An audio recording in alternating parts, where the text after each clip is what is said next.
Hallo Tatjana.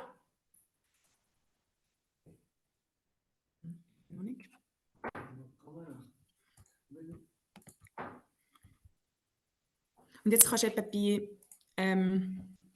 Hallo. Hallo. Oh, ihr seid aber früh. Ja, ich bin jetzt gerade, mich sieht man gerade noch nicht. Ich muss nur rasch Aufzeichnung stoppen.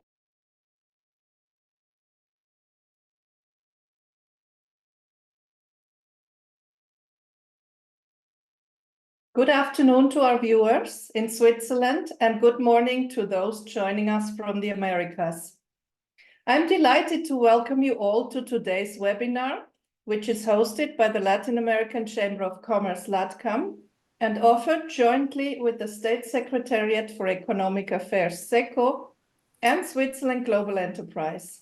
My name is Tatjana Gaspar. I'm the Managing Director of LATCAM and your host today.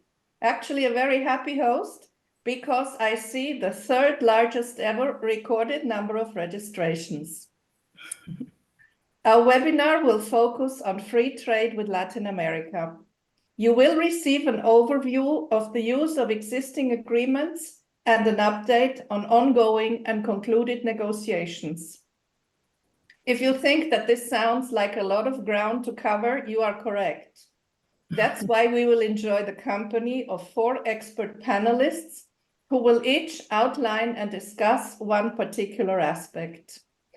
It is a tremendous pleasure for me to introduce them to you. From SECO, our guests on the panel are Martina Bietenhader, Advisor for South and Central America in the Bilateral Economic Relations Division. Great to see you again, Martina. Martin Baumgartner, Senior Advisor in the EFTA Free Trade Agreements Division. Good to have you with us, Martin. And Mauro Boffa, Advisor in the International Movement of Goods Division. Hello to you, Mauro. They are joined by our guest from SGE, Alfonso Orlando, Director of ExportHelp. Pleasure to see you again, Alfonso. A warm welcome to all of you. Before we begin, a quick word for our audience. This webinar is meant to be interactive, and we want to address also your concerns. I have received no prior questions from anyone, but we will have a Q&A after each presentation of our panelists. As usual, I ask you to write your question or comment in the Q&A section, or if you don't see that option on your screen, you can write it in the chat. For those who wish to review the slide presentation later, you will be able to find it on the LATCAM website under this event. The webinar is recorded for our YouTube channel, LATCAM Switzerland. Now I say spot on, and I'm handing over to you, Martina. Thank you very much, Tatjana and LATCAM, for the warm introduction, and also welcome from our side, from SECO. Yes, in today's webinar, we're happy to inform about the status quo of the existing FTAs and those in negotiation with South America. So without Mexico and Central America, but everything below. And we will look at it from the perspective of Swiss exporters, meaning that we will not look at import facilitation measures like the abolition of industrial tariffs since this January, or the GSP, the Swiss Generalized System of Preferences. Now that the scope is clear, I would just quickly introduce you to the main pillars of the Swiss foreign economic policy. So Switzerland's foreign economic policy pursues the strategic goals of a broad-based international regulatory system with a non-discriminatory and extensive access to international markets and economic relations that contribute to sustainable development at home, but also abroad.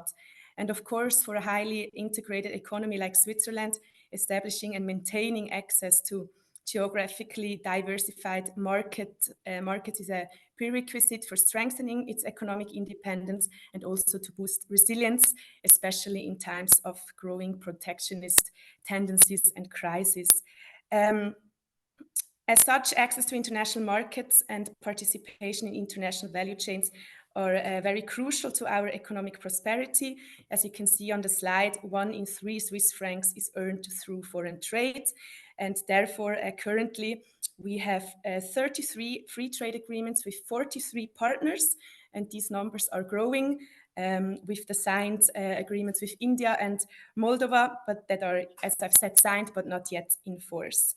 Further, it is also in line with Switzerland's foreign economic policy to diversify economic relations and continuously adapt the favorable framework conditions to new economic, political, social, technological developments, which is also today's topic. So further, according to the Federal Council's America strategy, some countries in Latin America are at the heart of our economic priorities.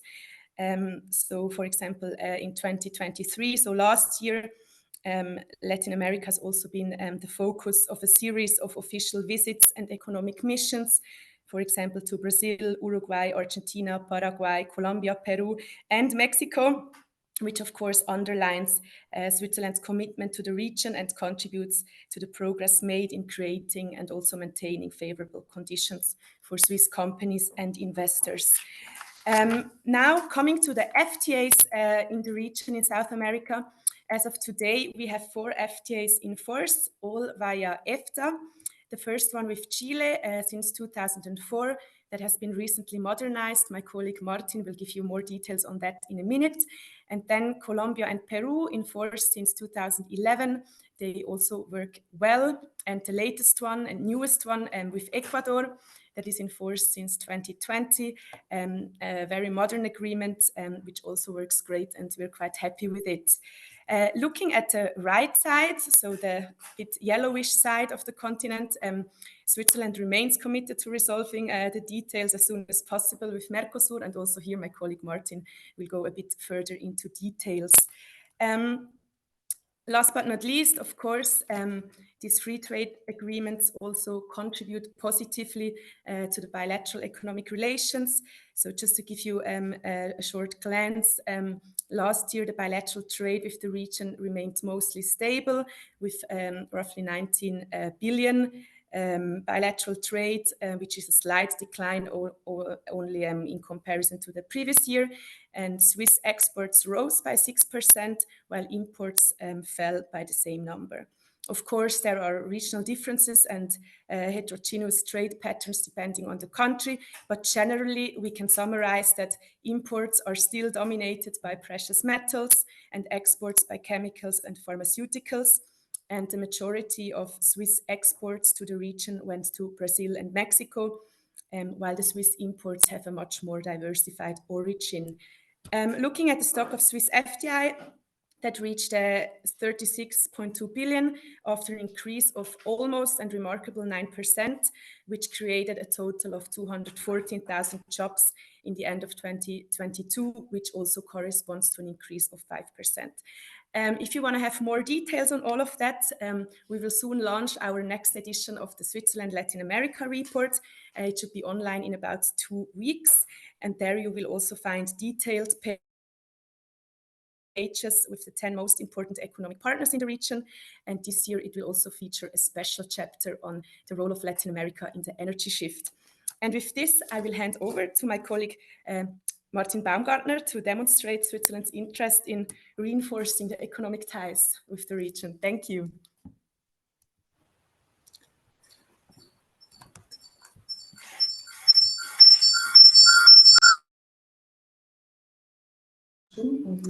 Thank you, Martina. Yes, I would like to give you a brief overview of our activities with Chile and Mercosur in particular. To Chile. Earlier this year, we successfully concluded the modernization process for the free trade agreement with Chile. The FTA between the EFTA states and Chile has been in force since 2004 and is therefore one of our oldest FTAs. Compared to our more recent FTAs, it had some gaps. Missing were in particular some important Chilean customs concessions in the area of goods and provisions, and provisions on financial services.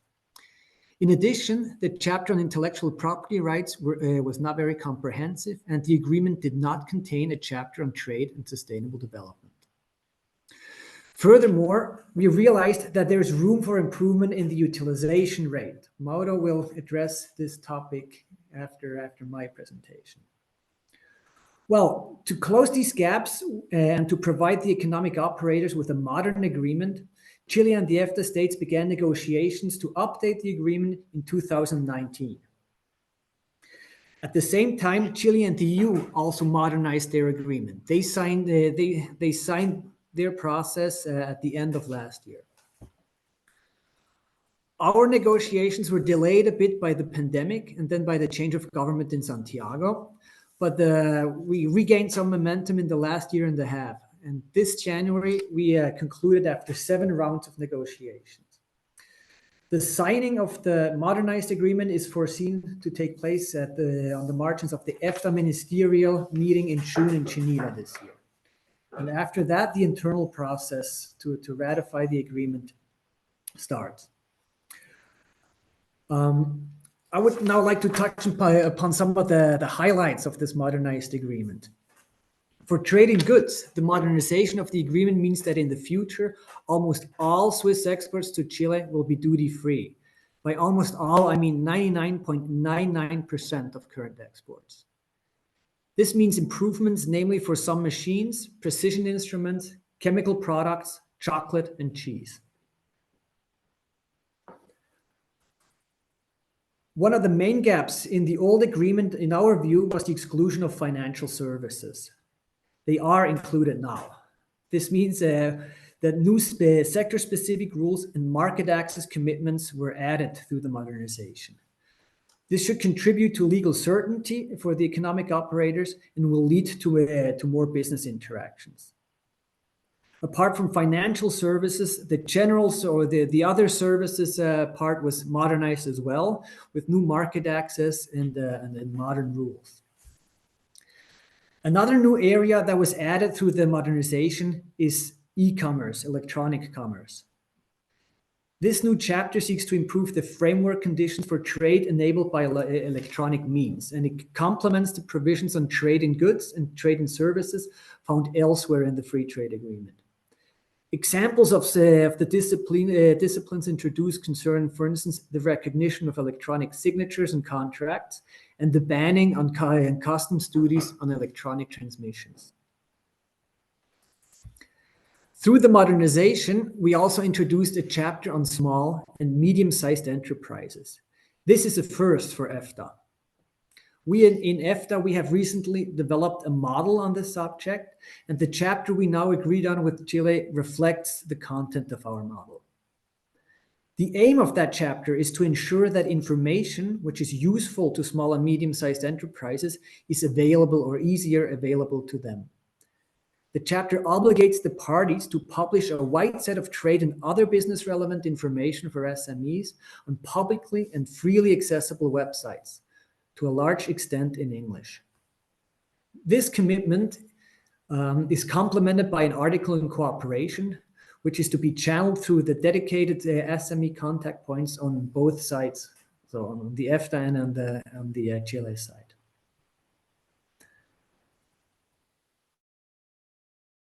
Rules of origin, they are one of the central parts of every free trade agreement. And to make sure that the agreement remains relevant and is being used, we modernized this part too. The rules of origin have been brought up to date based on our new EFTA model. I can give you some examples of what is new now in that part of the agreement. We simplified the product-specific rules. They are liberal and allow economies to develop. The proof of origin is now more user-friendly. So that means the statement on origin is now the only proof of origin. This means that there are no more other certificates needed to export under the agreement. And furthermore, the agreement now better reflects modern value chains. For instance, for the first time in an EFTA FTA, accumulation will be possible for all products, agricultural and industrial products. And in the case of outward processing, value added in third country is now allowed up to 10%. We believe that this will make the agreement easier to use for the economic operators, which will in turn hopefully increase the utilization rate.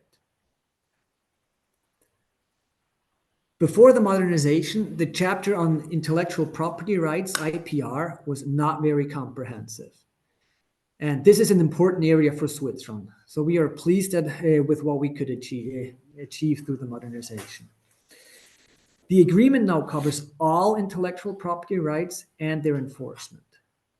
But important here is certainly the protection of geographical indications. So the agreement now protects, for instance, Swiss for watches, chocolate, and cosmetics. In addition, important Swiss GIs such as Gruyere will be protected in Chile. The area of trade and sustainable development has gained importance in the last few years, certainly over here, but also in Chile. So Chile was also interested in including this in the agreement. And we succeeded to supplement our agreement with a comprehensive and modern chapter in this area. It's a very good result that was achieved. The negotiated chapter contains ambitious provisions on labor standards and environmental protection that reflect all the elements of the EFTA model chapter, which was revised in 2019. This also includes the possibility to call upon a panel of experts to resolve disputes should they arise. This was a quick overview of some of the highlights of the modernization, but apart from these points, the agreement was also modernized in the areas of sanitary and phytosanitary measures, technical barriers to trade, global safeguards, and government procurement. So after this update, the agreement will be a modern and ambitious FTA, and we hope that it corresponds to the needs of the exporters and to raise the level of utilization. As I mentioned before, the EU and Chile have just concluded their modernization process. So our modernization is necessary in order to not be discriminated against competitors from the EU. The signing, as mentioned, is scheduled for this June at the ministerial conference, and we hope that the agreement will enter into force in about 2 years. But that depends on the internal ratification processes in the different countries. Now, before we go to the Q&A part, I would like to give you a brief overview of our negotiations with the Mercosur partners. As you are probably aware of, negotiations concluded in substance in 2019, but then we hit some delays in the finalization. Before I get to where we are in this process, let me quickly remind you of some of the most important elements of the deal. I mean, first and foremost, it's a very good deal. It gradually liberalizes 95% of our current exports, which is more than what the EU achieved in their agreements. And with 180 million Swiss francs per year, the potential for tariff savings is substantial. This is the highest savings potential after any free trade agreement we have, after the agreements with the EU and China. So the agreement is of great economic importance, also to prevent discrimination against competitors from the EU, because as with Chile, the EU is negotiating with Mercosur. But where do we stand now? As mentioned, there have been delays in resolving the outstanding issues, but we do remain committed to finalize the agreement as soon as possible. The changes of government in Brazil, Argentina, and the various visits last year that Martina mentioned have brought new momentum to the process. While Brazil, Uruguay, and Paraguay have always been open to moving the process forward quickly, the previous Argentinian administration was less interested. This situation has, however, changed since Javier Milei took office. Argentina is now very committed to reach a swift conclusion. All Mercosur countries recently confirmed this at high-level meetings on the margin of the World Economic Forum in Davos and then in Abu Dhabi at the WTO Ministerial Conference. Contacts are also going on between the negotiation teams and have recently intensified. Just last week, we had a video conference at chief negotiator level. A next negotiating meeting will take place in mid-April, and our goal remains to finalize the process in the near future. I mentioned the EU is also negotiating with Mercosur. We do not expect any big developments on that front before the EU elections in June this year.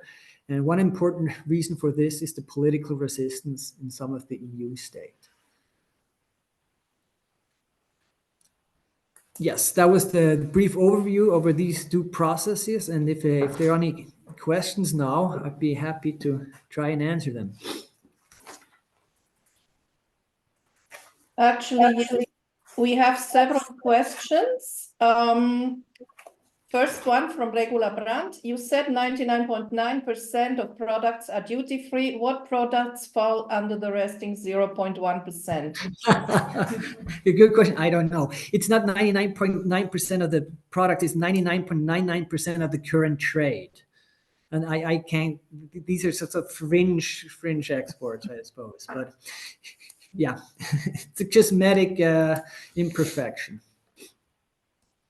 Then the next one is from Linda Walker, our Vice President. The new India-EFTA Free Trade Agreement calls for an investment in the next 10 years into India of 100 billion US dollars. Is this a normal element in such trade agreements, or is this new? This is new. This is very new, and it's not a normal element in such trade agreements. India is a special case and a challenging process. And this was the first time this was introduced. But this, in our view, is not a standard practice. Then we have a question from Roberto Recalde. Where will be the next meeting, Mercosur-EFTA? In South America. Very diplomatic answer. Come to our annual general meeting and maybe you will know the answer then. Then a question from Ambassador Frank Tressler, Ambassador of Chile to Switzerland. Hello, do you have any technical information regarding the use of the first FTA with Chile, and there is any projection of what will be the increase of use of the new agreement? Mauro? Maybe, Mauro, do you want to take the question now or?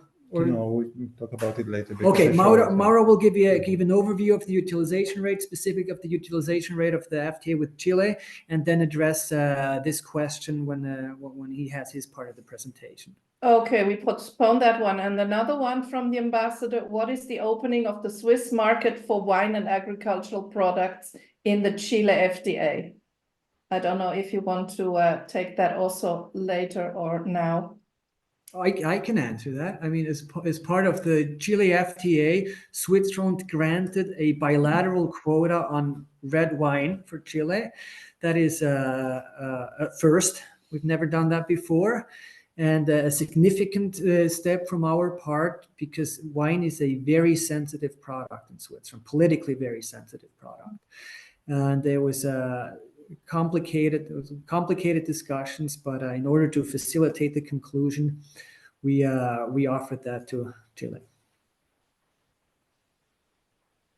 Then we have a question from Bruno Alloy, our friend from SGE. Is there a chance that EFTA signs the FTA with Mercosur and the EU not? There's always a chance, yes, but I mean, I can't give any probabilities, or I can't predict the future. But we are committed to conclude and sign our agreement as soon as possible. Well, maybe you should wish for a crystal ball under the Christmas tree then. Another question, Rocco Musuto asks that one. What are the new advantages for Chilean manufacturing companies to sell their products in Switzerland? I mean, trade for industrial products had been liberalized under the previous agreement before. And this has been reinforced with our unilateral step at the beginning of this year to abolish all industrial tariffs.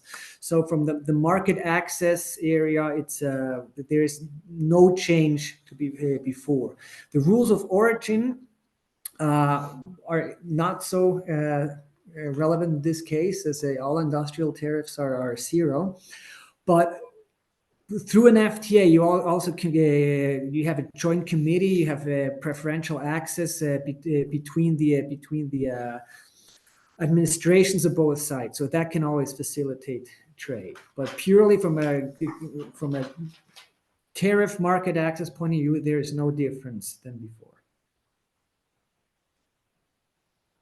Next question is from Ambassador Luis Castroyo, Ambassador of Peru to Switzerland. Hello, could you please explain the process that FTA should follow Switzerland to be put into force? Should all FTAs be subject to referendum?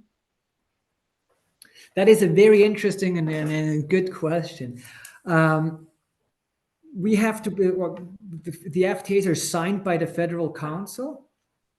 And after that, the Federal Council, that's the executive of the Swiss government, presents that to Parliament. It has to be passed by both chambers, and it will be subject to a voluntary referendum. That means within 100 days after the second chamber of Parliament passed it, there's the possibility for citizens to collect votes in order to trigger a vote of the whole population. So within 100 days, you need 50,000 votes. Correct me if I'm wrong. 50,000 signatures, and then you trigger a referendum.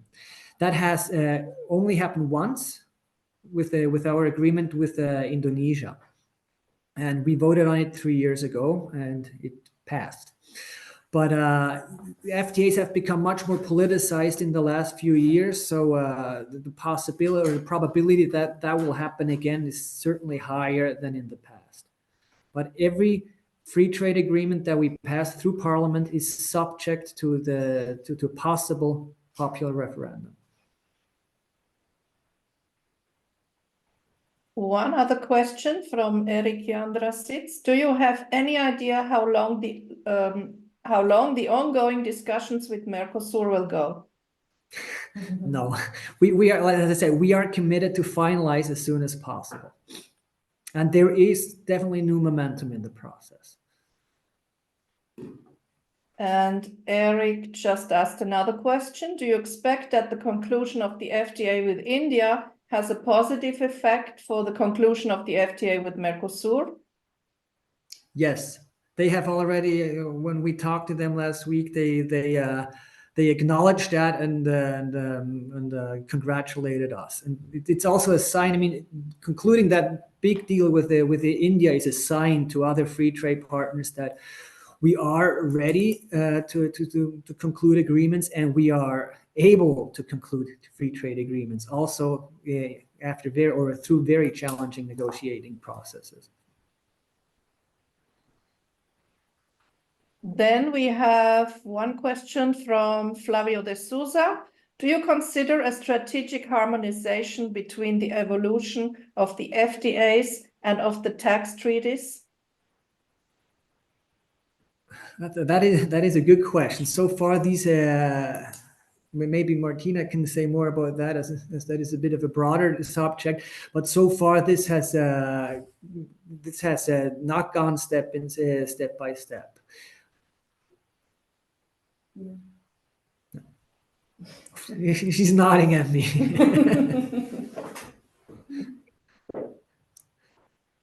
Okay, that was then, I believe, the last question we had for the moment. I let you go on with your program then. No, one more question, sorry. From Christian Schmidt. Do you think Argentina's new government will change the dynamics within Mercosur? That is a good question. I mean, what we see is how they change the dynamics with us.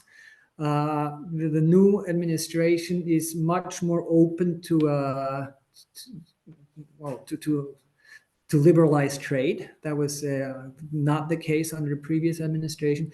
And we do see that in our interactions with Mercosur, how that changes the intra-Mercosur dynamic. I can only guess, but your guess is as good as mine. Okay, I believe that was it for the moment. Carry on with your program, please.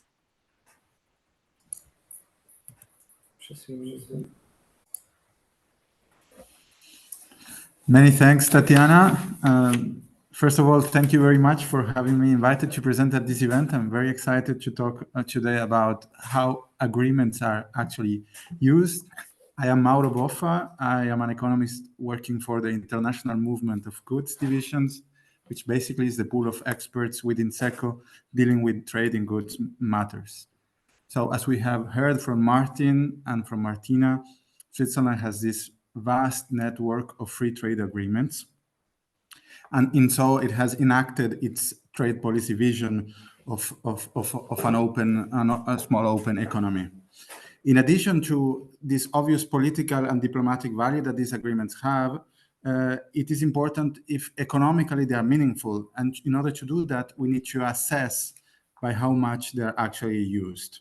And in fact, it was the Swiss control committees that asked in 2015 the Federal Council to systematically examine how Swiss companies are actually using these agreements. This resulted in a mandate to SECO, which decided to give the study to the University of St. Gallen and came up with the first estimation on the preference utilization rates, or how the FTAs are actually used. Following the feedback from this study from economic partners and trade partners and firms in Switzerland, it was decided to publish every year the Free Trade Agreement Monitor, and so our annual publication record began. As a result, we have placed data as a pillar of trade policy dialogue. Nowadays, there is exchange of data that takes place every day, and this keeps the interest of the trade partners alive, and also the dialogue on potential problems and how to solve them. To talk more specifically about the FTA Monitor, slide please, thank you. Thank you very much. The FTA Monitor gives a resume per trade partner on essential tariff data information. So you're going to observe the preference utilization rate, which is going to tell you how much of the eligible imports for preference are actually entering the customs territory as preferential over the overall trade mass that was eligible to that. And then it's going to offer 4 graphs, one that is going to show the trade by customs clearance type, so how much trade entered the territory of Switzerland or the trading partner as MFN, as preferential, under other inward processing or other preference regimes, or as MFN 0. Then there is a second graph that offers a comparison between the actual FTA and the MFN duties to track the amount of the preference margins that exist between the agreement and the actual MFN rates. In the end, we also observe every year what are the hypothetical tariff savings, so how much money actually is actually saved and in doing so generated implicitly by the agreement, and the utilization rate by company size, because we're also able to say for SMEs and for larger companies using our transaction level data, how much they actually use them in their customs declaration. In the end, the FTA Monitor also provides the top 10 product groups and the highest products with with the largest possible tariff savings. And here we have 2 links to the FTA Monitor and also the EFTA Free Trade Monitor. And I invite you after the presentation to go ahead and look at the countries in which you are interested.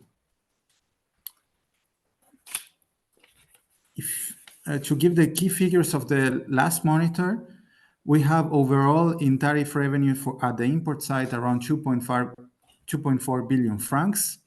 We don't publish anymore the figures at the export site every year because we have incomplete data sets from partners, but we have an estimate of around 1.8 or 2 billion francs in tariff savings about that. And overall, the preference utilization rate has been of about 66%. What does it mean? It means that for more than 1 in 2 francs that enters the Swiss territory or under tariff regime, it does so as preferential. And these are only the eligible, actually, imports.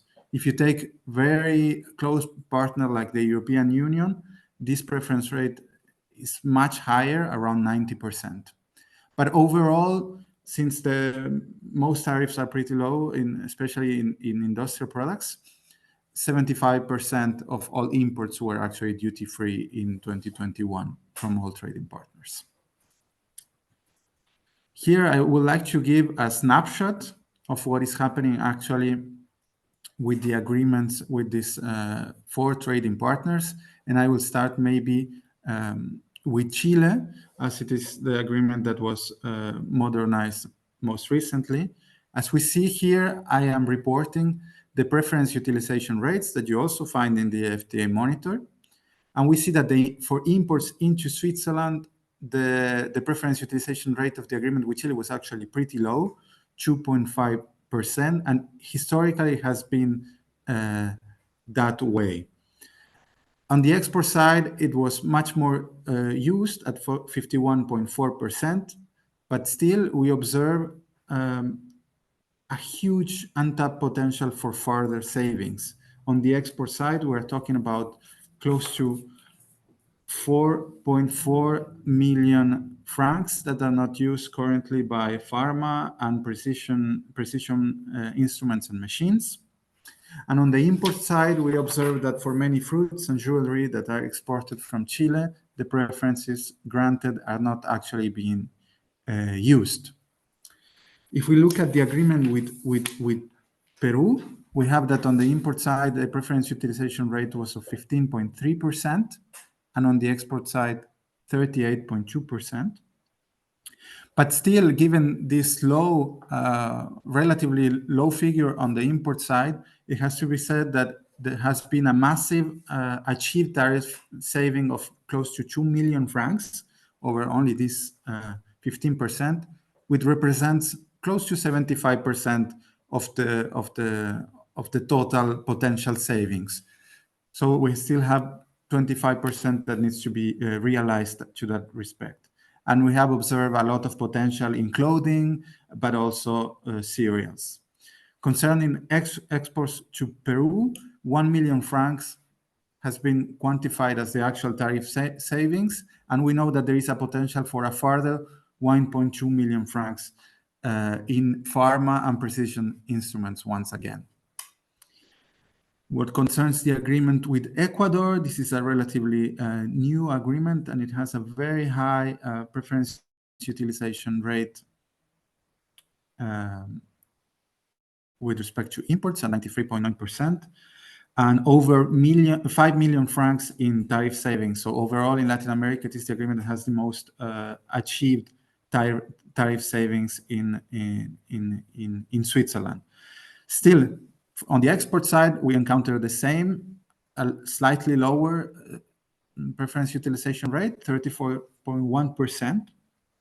And still, we could save 1 more million in pharma and precision instruments, which seems to be the 2 recurrent product groups for untapped savings in Latin America. In what concerns Colombia, we have 41.1% preference utilization rate. It's also pretty good, and it equates to 5.2 million francs saved, a savings rate of 75%. And on the export side, Swiss firms are saving over 7 million Swiss francs when exporting to Colombia with this preference utilization rate of 70 million. And if we put everything together, we have that we are realizing close to 30 million Swiss francs in tariff savings overall, import and export side. But still, there is a huge untapped potential of 15 million francs that is out there. Slide, please. So if we ask the question, are these preferences granted in trade agreements actually used? There was a survey among exporting and importing firms in Switzerland, and the short answer to the studies that we have carried is that yes, these preferences are used. However, oftentimes there is a lack of information, so a demand from the private sector to have more information and also more digestible information. And this led actually to the next step, which was to ask ourselves, how can the FTAs be further simplified? So as I said, we carried two surveys, one which was import specific in 2021, and another one for exporters in all sectors between 2021 and 2022. And it showed that there is some sort of information gap, and therefore this resulted in a mandate from the Federal Council that asked to look at what are potential simplification methods in the use of FTAs and how we can further improve them for all economic operators. This has resulted in a study that was mandated to Ernst & Young. It took three phases. First, there was an analysis on the existing offerings that they are in terms of information for free trade agreements, and also into the desire that firms have in Switzerland on the information offerings by both private and public actors. Then there was also a review on the best practices by looking at what other countries do, and most notably the European Union. And then they realized a gap analysis. So what was the difference between this desire offer, couple weighted by the best practices, and what is actually already there in terms of offerings by the Swiss administration? This resulted in overall 34 recommendations that slowly we are trying to implement into improving the use of free trade agreements. Slide, please. During the study, it was identified that there are a plethora of providers of information, and often firms do not really know where they have to go. So, for example, we have SGE, which is also present into this video conference, or the chambers of commerce and trade associations. In addition, there's also freely available information from consultancy firms, and then you also have all the state providers. So the State Secretariat for Economic Affairs, you have the Customs, the Federal Office of Agriculture, and EFTA, of course. In addition, you have all the international organizations, World Bank, World Customs Organizations, World Trade Organizations, the UN, ITC, and various agencies that also offer information on their portals. So actually, the user is a little bit overwhelmed and ends up not knowing exactly where to go to find the information, and most of the time gives up, just exports the thing, and then if no preference, so be it. So the result of the gap analysis has shown that actually all the theoretical information on FTAs, it's already there, and it's comprehensive between what SECO offers and the customs also offer. So there is no really a gap between the target information from best practices in other countries or from other partner countries and the information we actually have. However, on the practicality of this information, there is an improvement that can be made, and there is a need for the centralization of this information and be able to reassemble this web under one roof. Also, firms have asked for better practical support. So hotlines to be able to ask how exactly they manage to export the goods, and also a modernization of the existing tools, which now date from some years. This has resulted, as I said, into 34 recommendations that Ernst & Young has grouped in different tools. But at the core of this, the most ambitious will be the realization of a new information portal. This will be a portal that will be the point of entry. So it will not necessarily be a new website with all the information, but a website that helps you when a firm has a practical problem. I want to export this good to this country, and I need information on this topic. It will derive you to the existing sources of information that are already there. And this has to be, of course, coupled with communication campaigns, but also with explainer videos that help you a little bit understand how better to engage into exporting activities. In addition to that, yes, thank you very much. The new portal would be normally under the domain of freetradeagreements.ch, but this is obviously a long-term project that's going to be carried on the next few years. In the meantime, the customs have already modernized the offering, and SGE has already implemented several new videos on how to export. Many thanks, and now I will be happy to answer the questions.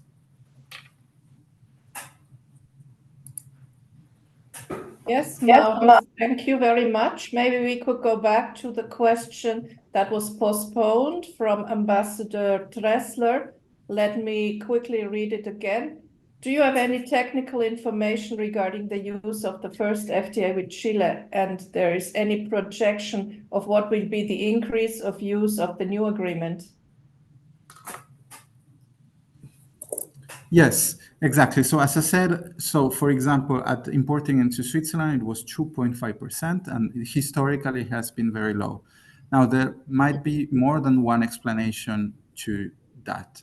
One is also that sometimes when the tariffs are relatively low, there is a very, very small incentive for economic operators to actually use the agreement, and they might find that the documentation is more a hassle and a harm than a benefit for a few hundred francs. And the other one, if you're explaining about raw materials that are under for example, very, very low MFN rates, then this will actually apply. It could be also we exclude from the analysis every product that will come under any type of special preferences for further manufacturing. These are also excluded from the analysis, and it could be that a majority are in those. But in general, it has been not so used over time. We don't have clearly an explanation. We hope that the modernization will help into improving that, with less documents to be needed, easier access. But of course, now that industrial tariffs have been brought to zero for industrial products, there is little incentive to use the agreement anyways, because they will enter duty-free. We have a question from Benny Müller. I'm puzzled by the low percentage of preference utilization for Chilean imports into Switzerland. Can you elaborate on this?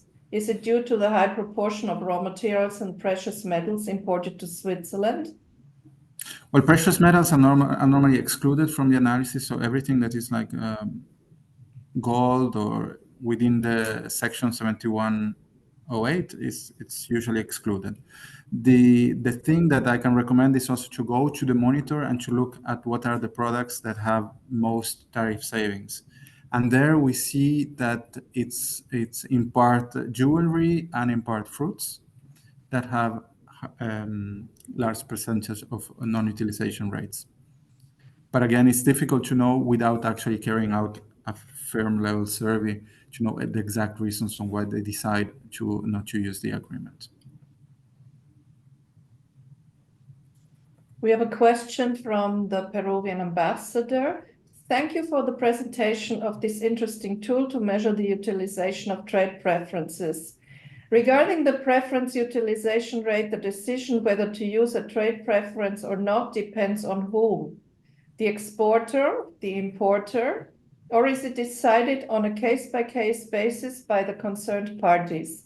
For sure, there is a large room to improve the preference utilization rate. More relevant information must be available to international trade actors in our countries. Yes, thank you very much. This is actually an excellent question, and we also have anecdotes on some affairs. What happened is, if I want to import it duty-free under the agreement, I have to ask the exporter to provide the documentation, but sometimes I am maybe a small firm and I will need a broker to import those goods. So it's in my interest, the end firm, to get the agreement used. But it's not at all in the broker's interest. The broker is going to get his commission anyways from if the preference is used or not. He's just going to pass it through customs. So these transporters also play a key role into are the preferences used or not. But of course, the responsibility, it's borne equally by all parties. If there is no certificate of origin, if there is no proof of origin, then it's not going to be imported at the preferential rate. So really, it depends on importers, it depends on exporters, and then you also have all the intermediaries, which may or may not have an incentive to push further for the documents in order to do the agreements. I know for a fact in some country there were some exporters that actually contacted us and told us, don't even bother giving us the certificate of origin, it's too much hassle. We don't want that. So the client abroad. So in that case, of course, the exporting firm says, okay, fine, there it goes, and I just send the goods. Thank you, Mauro. I believe that was the last question here. So please carry on with the program. So thank you very much. Good afternoon or good morning also from my side. Tatiana, thanks to you for inviting me to this webinar. On behalf of Switzerland Global Enterprise, I'm pleased to be part of this webinar. And I also want to give you a short overview on how you can benefit from our support for the implementation of the free trade agreements. Yes, my name is Alfonso Orlando, and I'm leading the ExportHelp team at Switzerland Global Enterprise. We are located in Zurich. What you can see here is just a picture of our building in Zurich. I think the most important thing is for those who don't know us today or which don't know us very well, we are on behalf of SECO. We are the official export promotion and investment promotion agency in Switzerland. And we are also represented abroad with the so-called Swiss Business Hub. And there, where we do not have a Swiss Business Hub, we are working together with partners like the Bilateral Chamber of Commerce or other private companies. Yes, maybe the last thing, we are more or less 200 employees, 100 in Switzerland and the other 100 distributed in more or less 30 countries. Next, please. Yes, this is a picture which fortunately does not always correspond to the reality in terms of using the FTAs, but it can happen. So, but we won't let go that far in that sense. Just with a simple contact to us, we are able to offer support for our experience in one hand, and also from our knowledge, because all the people who works in our departments or for this area, we are coming out from the private sector, and we used to work also in the reality, not only in the consulting business. Next, please. So I think important to know is compared to SECO, we are not part of the negotiation team. Actually, our work just starts, or the earliest starting point starts of our consulting after free trade agreement has been signed. Then mostly, or in general, with practical export questions. We saw that also on the previous slides from Mauro, that what kind of support is asked or also needed. Also, our ExportHelp service is part of the so-called free of charge service public.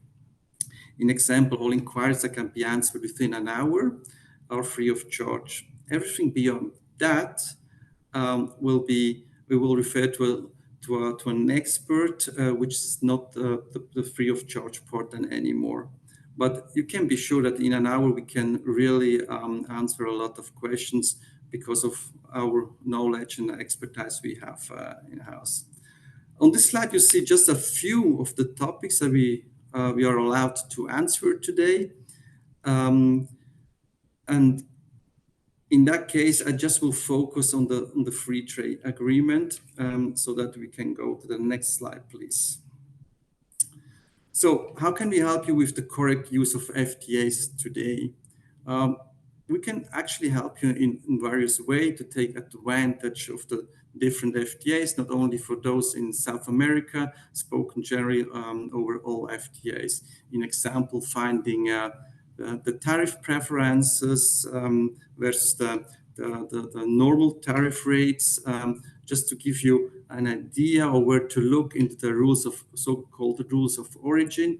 I have two examples then in the next slides, and then also to tell you what kind of documents are requested or needed that the importer can take benefit of an FTA. Yes, the next slide, please. Yes, you can just, I've brought here actually two examples. One for Peru and the other one for Chile, and I just have an example with a coffee machine for both countries. So first of all, what you can see here is that first of all you need to know that the HS code, the custom tariff code of this coffee machine, and this is the example for the ExportHelp of Chile. Most of the companies, they know that, but this is the base actually. If you don't know the custom tariff number, your research may go wrong, and at the end of the day, you look into the wrong lists, and which maybe cause more mistakes than expected. But what we can help here in this specific example is we can help you to find out the custom tariff code. Then in the second bubble, we're gonna check if there is a tariff, custom tariff applied. In that case, of the coffee machine, you can see it, which is 6%. And if you take advantage of the free trade agreements, then the import of these coffee machines in Chile will be by 0. Of course, there are different rules which must be considered. And we see, or actually our experience shows that exporters are not always 100% sure which rules of origin applies of her product. And this is something also we can give practical advices in the daily work. This is the example of Chile. You see on the bottom, there is just one rule which must be fulfilled to exporting these goods to, or actually this coffee machine to Chile. The next slide, please. We have the same product, coffee machine. This time, yes. This time, this goes to Peru. Same here, 6%. If it's the normal custom tariff rate, if you get advantage of the FTA with Peru, then there is no duty applied. But what really is important is you should every time look in all the FTAs, because the FTA in Chile does not have the same rules of origin. what we can see here, you have a so-called alternative rule. So you have actually two possibilities to reach the original rules. In the agreement with Chile, it was only one, the so-called position jump. We are really technical already. Here it is sufficient to reach one of the described criteria. Here, I mean with Peru. Or in other words, if you don't fulfill the first rule here, there is another possibility to reach it via the value criteria. And that's why we always mention it's important that you're going to have a look in each agreement. So don't think what works in Chile also works in the same way in terms of rules of origin for Peru. Yes, this is, yes, you just can click 5 times, please, Martina. Yes, thank you very much. What you can see here is just a slide with a few examples of supporting tools we offer in terms of FTA. Mario just mentioned before some tools which are required in the market. Of course, we saw that study and we started to, just to take the low-hanging fruit and what kind of support we can offer. And what you can see here is just a few ideas on how we support. So we have actually FAQs. We summarize the most important export technical issues, or even our glossary helps to navigate through the technical terms in FTA. Or actually, we do also have the calculation list who can be used for the calculation of if the product meets the value criteria, the so-called values criteria. And on a regular basis, we also offer webinars in terms of free trade agreement. Actually, last year we had 3 webinars with more than 1,000 participants, which really it's a huge number of participants, and it also shows and demonstrates how important that topic is. Yes, this is saying that. Next slide, please. You may have wondered where we get information of the example of the coffee machine for the export to Chile and Peru I just showed you before. In that sense, we use our custom database. The custom database is actually a foreign trade portal for country-specific information, which shows you tariff and non-tariff trade measures.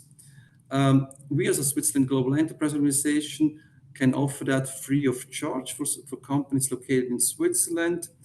And this is something which we highly recommend to use it, because you have really in a short time, you get out a lot of information all on one site. So you don't need to navigate through different websites. You have everything in that custom database, and it also goes to the right rules of origin of the relevant product you want to export.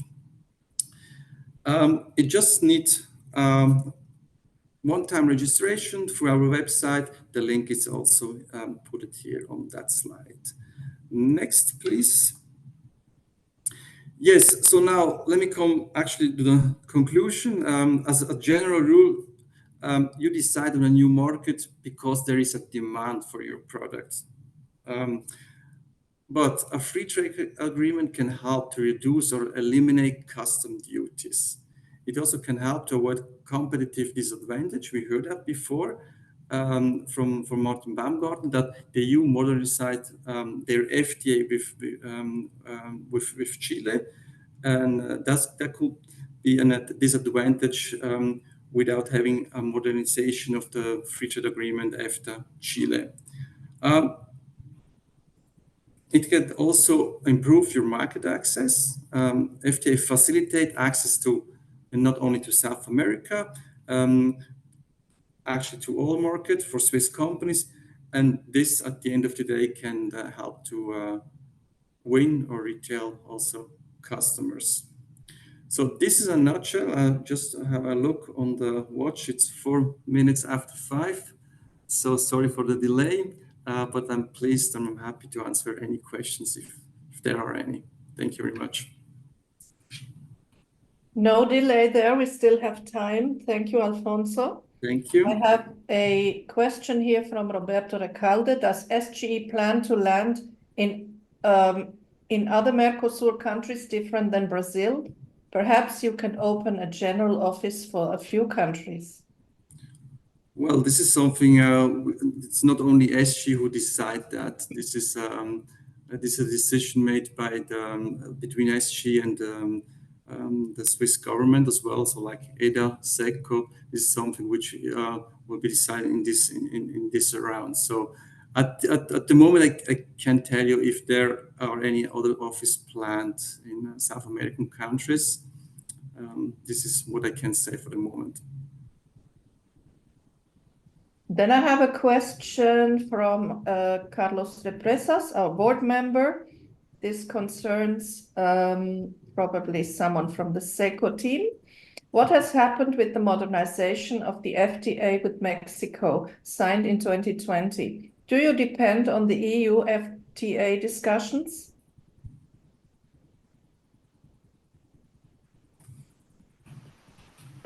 Hi, yeah, I think. Thank you. Good. Hi, yeah, I can try to answer this question. We do not depend on the EU. That's the easy part to answer. The other part is we remain interested in doing that. We had some momentum, but then there have been some changes in the Mexican administration, and we are trying to reestablish contact with the new team. But we remain interested in modernizing that agreement as well. Actually, the next question from Thomas Nett is of a similar content. Thank you very much for this interesting information. Question for the SECO team. Can you comment on the progress of the negotiation of Mexican Free Trade Agreement?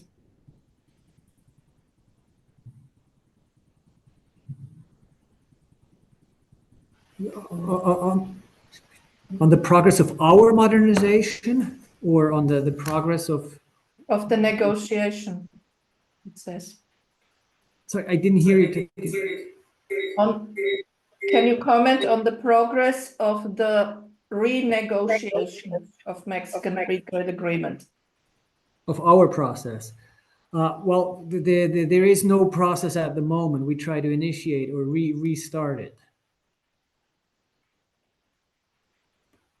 Okay, then I take one from Rock Musuto. Do you help Swiss companies specifically to search customers or partners in the different markets involved in the FTA? That I believe is for Alfonso. Yes, indeed. This is one of our core competence. For example, searching for distribution portal in new markets. Yes, we do. Not only FTA countries. Okay, that is the last question. I believe we have no more. Any last words from you? The last slide. Very good. There are participants can maybe take a photograph of all the nice pictures and email addresses if you need to contact anyone.